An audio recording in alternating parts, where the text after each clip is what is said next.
Hello എടാ റിയാസേ, ഞാനാ കൃഷ്ണകുമാർ. നീ ഇപ്പൊ പ്രശ്നം ഉണ്ടെന്നറിയാൻ വിളിച്ചാണല്ലേ? ഞാൻ വിളിക്കുമ്പോ നീയൊക്കെ ഫോൺ സ്വിച്ച് ഓഫ് ആക്കി വെക്കും. എനിക്കിപ്പോ സൗകര്യം ഇല്ലടാ നിന്നോടൊന്നും സംസാരിക്കാൻ. വെച്ചിട്ട് പോടാ. റിയാസേ, അതല്ലടാ. എന്തല്ലാന്ന് നീ അവനോട് പറഞ്ഞേക്ക്. അവനെടുത്ത വീഡിയോ ഇവിടെ സകല അവന്മാരുടെ കയ്യിൽ എത്തിയിട്ടുണ്ടെന്ന്. പോലീസ് പിടിക്കുമ്പോ അതിനും കൂടെ ചേർത്ത് സമാധാനം പറയാൻ.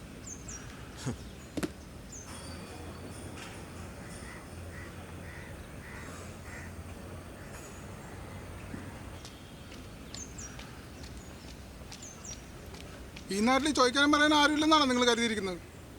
എന്താ വർഗീസേ, എന്താ ഉണ്ടായത്? ആഹാ, എന്താ ഉണ്ടായെന്നോ? ദേ എല്ലാം അറിഞ്ഞിട്ട് ഒരുമാതിരി പൊട്ടങ്ങളെ എൻ്റെ അടുത്ത് കാണിക്കരുത്. സമുദായത്തിന് മുഴുവൻ ചീത്തപ്പനുണ്ടാക്കിയിട്ടും നിങ്ങളവിടെ മടത്തിൽ തന്നെ താമസിപ്പിച്ചിരിക്കുകയാണോ? ആരുടെ കാര്യം വർഗീസ് ഉദ്ദേശിക്കുന്നത്? ഉദ്ദേശിച്ച ആളുടെ വീഡിയോ കാണിച്ചു തരാം. അത് കണ്ടാൽ സിസ്റ്റർക്ക് ബോധ്യമാവുമല്ലോ. ഈശോ.